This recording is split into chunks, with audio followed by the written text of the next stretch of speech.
2 specific strategies for buying, fixing, and selling, and buying, fixing, and holding. 2-year strategy. I'm going to map this out for you. All right, so here's what you're going to do. So month 1, if you're going to buy a house, your first house, if you've never done a rehab before, you absolutely don't want to buy a house that needs more than $40,000 in work. First one, pick something easy. $40,000 may sound like a lot. That's a pretty average rehab. It's going to kind of need one of everything. So avoid anything with major structural issues. But foundation issues are okay. When I say structural, I mean like a tree fell through, or like the back of the house is sliding down the hill, like some parts of New Richmond, right? That wasn't a joke. That was actually serious. Like there was one house, there was a house that we did in New Richmond, and the neighbors were like, well, you know, there was another house next to that one. Well, where is it? It's a new neighborhood. It went down the bottom of the hill. Like, oh, that's why our deck is missing. Okay, there we go. Went through 2 dogs during that whole rehab. Keep them chained up in the backyard. But, all right, don't go in for your very first rehab and buy a house in East Walnut Hills that needs $150,000 in work, that's going to need gutted down to the studs and all new drywall, all new wiring and everything else, because there's going to run into a lot of problems and you're probably going to lose money. You're going to say bad things about us on the internet, and you're not going to come back and buy another house from us. No one wants that. So what I want you to do for your first house, get something easy, less than $40,000 in work in a proven bread and butter area. You don't need to go swinging for the fences. Month 2 to 5. So month 2, 3, 4, and 5. That's 4 months you're going to spend rehabbing that house. So you're going to rehab that house. You are going to treat this like it is the most important thing going on. Because it really, really is. How you do on your first house is going to determine the next 15 years of your real estate investing career. And you're going to probably spend at least 10 to 20 hours a week on the side managing your rehab. You're going to watch that thing like a hawk. You're going to go out there almost every single day. You're going to stop by on your way to work. You're going to stop by on the way home from work. On the weekends, you're going to be out there doing some of the stuff yourself. Be lining up bids, getting materials. You are going to just hit it with overkill. This isn't something that you can just buy and just let it go. And it'll just, you drive up there one day and oh, the roof is on. Does that happen? Unless you called a roofer and you made sure that they were there and you made sure that they were done, that roof doesn't just appear. Month 6, you're going to go out when you're done and you're going to list the price, you're going to list the house at a price that it will sell in 30 days. Get with your real estate agent. Don't say, oh, yeah, but I did a really good job and I really like this house, so I'm going to try to get $20,000 more, $50,000 more. Weird things happen when you try to do that.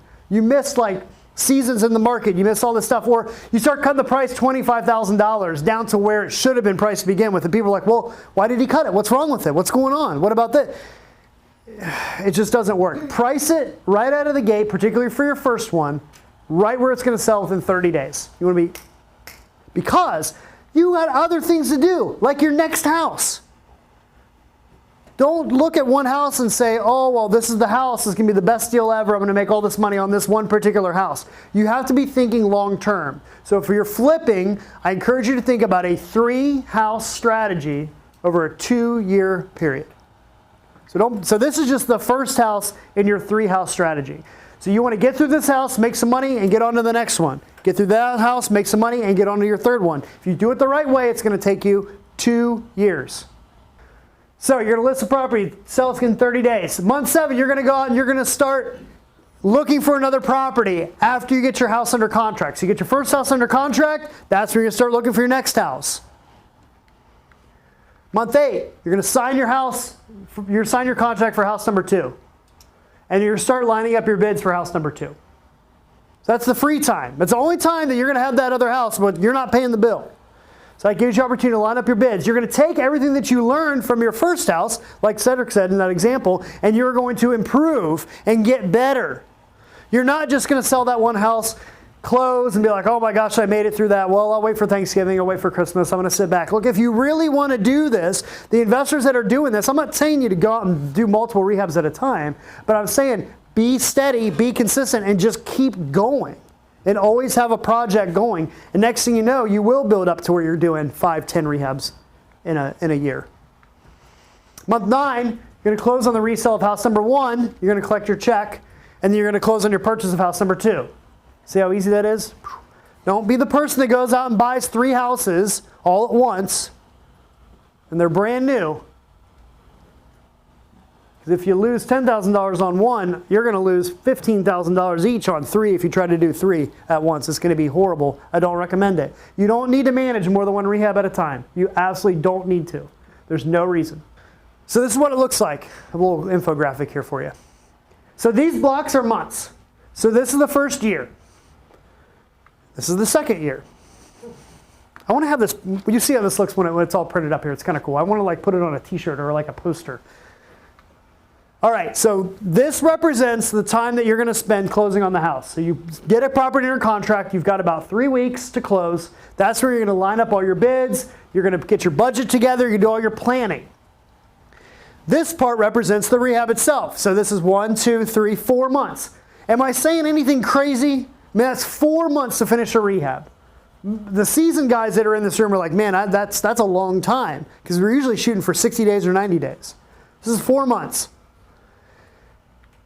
You're going to sell in 30 days. You're going to get a contract within 30 days. If you're not getting a contract within 30 days, that means that it's priced too high. If you're getting a lot of showings, you're not getting any offers, that means your rehab stinks.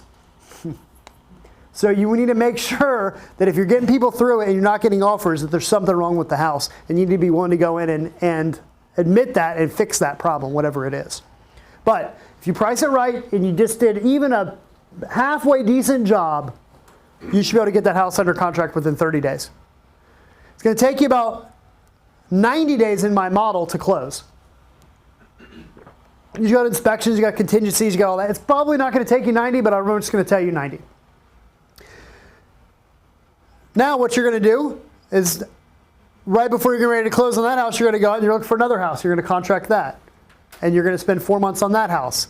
And you're going to spend 30 days selling it. And you're going to spend 90 days closing. And then you're going to do another one. You do the same thing. That's your 2-year strategy. This house right here is going to be your easy one. So your profit margin may be $10,000, $15,000, but you're going to turn that around in less than a year. Then you've got your second one going immediately, and don't be afraid at that point to take on a little bigger rehab. Doesn't have to be anything crazy, but what you'll see if you look at our houses, as you start looking at properties, the bigger rehabs have a bigger margin. It's a bigger risk. It's risk reward, right? That is your 2-year house flipping strategy. 3 houses, 2 years. Is there anything crazy about that at all? Our goal is to sell you a house at the right price that fits your particular strategy, and that's how you're going to make your money. So here's a two-year rental strategy. It's very similar to my 2-year flip strategy. It's just compressed because you don't have to spend as much time on the rehabs. 30 days to close, 90 days for the rehab, 30 days to close on the back end with a refi. We've got relationships with local banks that we're working with right now to put together long-term rental programs where if you buy a property from us, you can refinance out into long-term financing for 15 years at a low interest rate. We'll get you pre-approved for that on the front end. We'll give you the loan to buy the house and to fix it up. And we'll have you pre-approved for the takeout financing on the back end to allow you to truly build a rental loan portfolio. And that can be 1 or 4 units, up to 4 units. So you do multifamilies, 2 families, 4 families. Then you do the same thing. You work really hard over 2 years. And at the end of 2 years, you're going to have 5 rental properties that you own. And at the end of the day, if you do the program, our program the right way, you'll have the same amount of money in your bank account after 2 years than you started with. So you won't be out any money if you do it the right way. It's really, really cool. And in 15 years, you'll own properties free and clear, paid for by somebody else. It's a nice retirement plan. If you want to spend the next 2 years and do that again, you can, but you're just going to have 5 properties at a time, 5 properties at a time. Make sense? That's how you really build long-term wealth with real estate. Now, like I said, I'm not here to tell you that one strategy is better than the other. I want you to be able to make an educated decision to decide the strategy that's right for you so that when you go out and you start buying properties, that you have a plan that's a 2-year plan and not just a house and just my plan is the next house. I hope it's a good one, but it's a part of a 2-year strategy. And you're thinking 3 houses in 2 years for flips, 5 houses for 2 years for holds.